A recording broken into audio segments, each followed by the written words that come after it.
Hey guys, welcome to Coming Under the Hood this morning. We're going to work on a Ford Connect van here.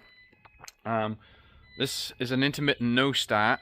Customer says they jiggle, shift, a whole bunch of stuff. Anyway, first things first, they said somebody else diagnosed it, and they were talking about neutral safety switch and this, that, and the other, but we're going to jump into this. If you don't have one of these tools, you've got to have one when it comes to diagnosis. This is just such a handy tool to have, and that tool is old trusted power probe. This one's pretty old.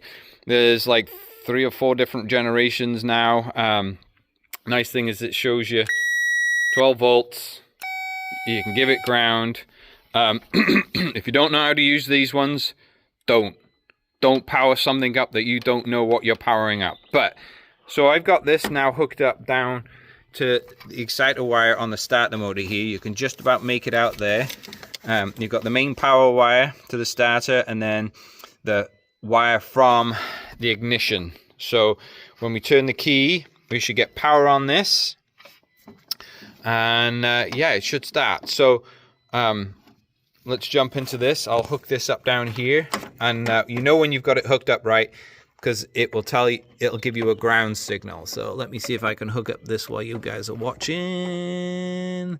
Can I? Hey, got it in there. All right, so that means we've got a good ground there.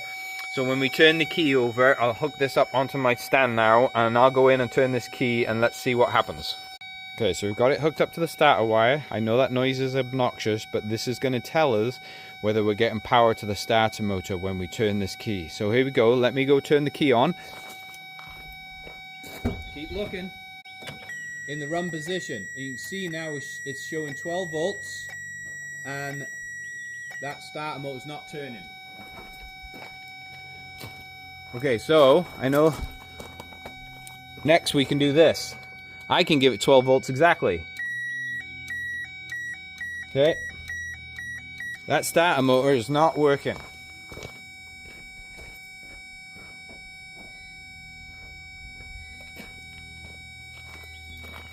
Okay, so we've got it all hooked up again. So what I'm going to do now is right on top of the solenoid, you can see the solenoid right here. I'll give you a picture right in a second here. And then when I give this power, if I give this solenoid a little rap, I've got the ignition key on. If I power this up now, there you go. So now we know for sure that is the starter motor. Before it wouldn't start, key on, powered up that wire to the starter motor, got no power, nothing happened. Give that solenoid a little rap, the old school rap, and then power it up. Sometimes you have to wrap it and power at the same time for it to kick in. Sometimes you just smack it a couple of times and hit the power button and then off it goes. But yeah, now we know for sure this actually needs a starter motor, nothing else. So we'll get a starter motor ordered for this, and we'll add that to the end of the video, how to change the starter on one of these. Alright.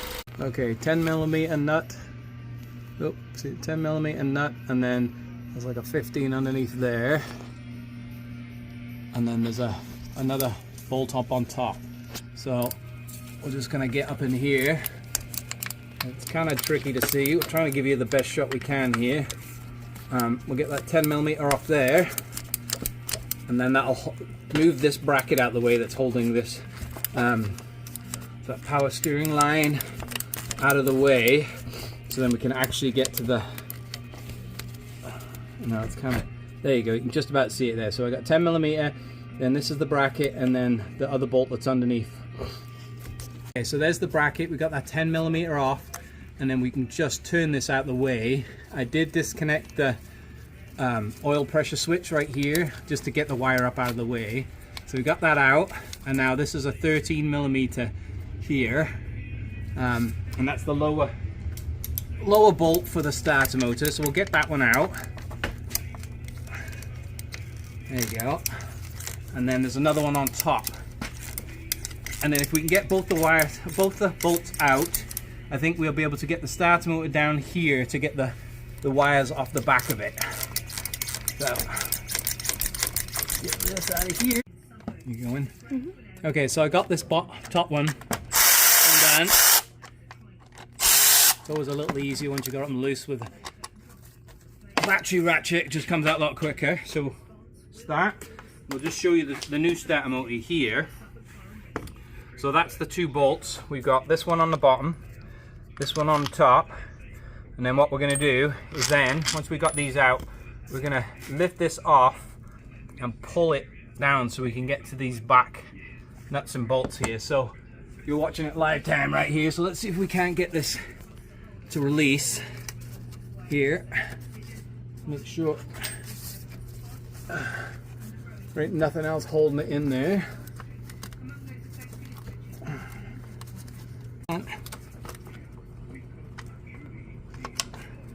Just to lift it off the dowel pins. We got a bottom one off.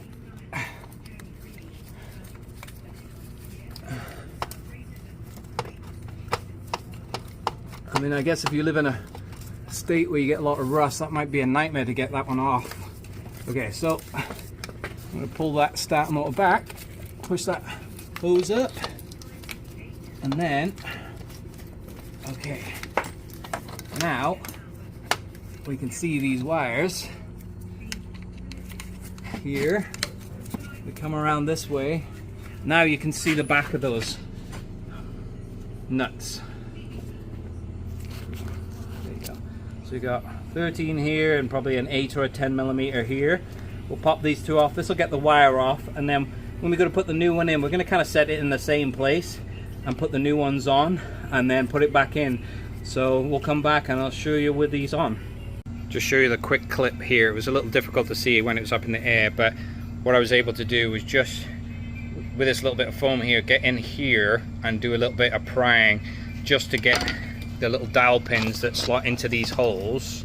You can just see there the shape and that dowel hole. They get stuck, so I was just able to get a pry bar and then just kind of wiggle this back and two until it finally popped out. So 13 on here. Just use a 1/4 inch because you don't want to over tighten this. Okay. Okay, that's tight. And then we'll put the 10 millimeter on this one. There you go. Same thing, 1/4 inch, don't over tighten it. Get it nice and snug, but don't reef on it. There we go. And then we'll just try and get this back up in there. So, all right, so now we'll just kind of slide this back up. I'm just pushing the hoses up out of the way, which allows me to slide this up in. And then, I know this is really kind of tricky to see, but making sure the wires are out of the way.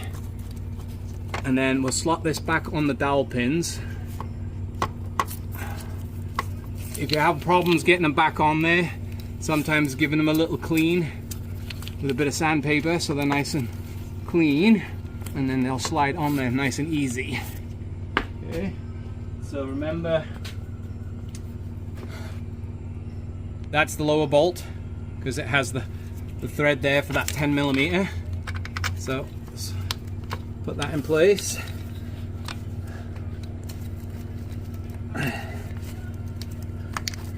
Alright, finger tighten that up. And then same for the top. Oh, drops it. Okay, try that again. I know this is kind of difficult for you guys to see, but I'll try and shoot the camera up here in a minute so you can kind of see where it is in place. Okay, just get those started by hand. Always start by hand. Let's see. Okay, so we'll just go back into slowly tightening down. Make sure we go down nice and equal on both sides. Okay, that one's tight. Okay, lower one, that's tight. Okay, and those wires are back up in there. So now the bracket, we'll spin the bracket back around. Make sure these wires don't get in the way. And then, there we go. Bracket down. Put the connector back in for the pressure sensor, oil pressure. And then we'll put the little 10mm back on. And just make sure any little clips that have popped off, you know, pop those little clips back into place wherever they belong. And then yeah, we'll just tighten that 10mm down and then we're done, and then we'll bring her down. It's literally you need a 10mm 1/4 inch with a 13mm, preferably, you know, mid depth or deep, just because the head of the bolt's going to go up in there and the nut. Then 13mm. You can either have, if you've got a deep socket, that'll work perfect. I didn't. I've got my mid size, so I just got a little extension on it. A pry bar just for, you know, wiggling this off. And then here we'll show you a picture. I bought an OEM one because I could from the supplier that I got, and that's the part number for that. I'll put a link in below for the part number. I'll put the part numbers down below as well, so you can check on that. But otherwise, that's it. We're going to bring it back down now, hook up the battery. Obviously, always disconnect the negative battery terminal before doing this, because you don't want to arc when you're taking off the power wires or anything like that. But that's pretty much all you need. Obviously, we've got it up on a rack, but you could probably do this if you've got some axle stands lifting up the one side, and then you could, you know, if you lift up the driver's side, put it on an axle stand, you could quite easily get to that area and work on it quite easily. So anyway, I hope that helps. Hopefully all the diagnosis at the beginning helps you. Got any questions? Drop a comment down below. Otherwise, like and subscribe. See you on the next one.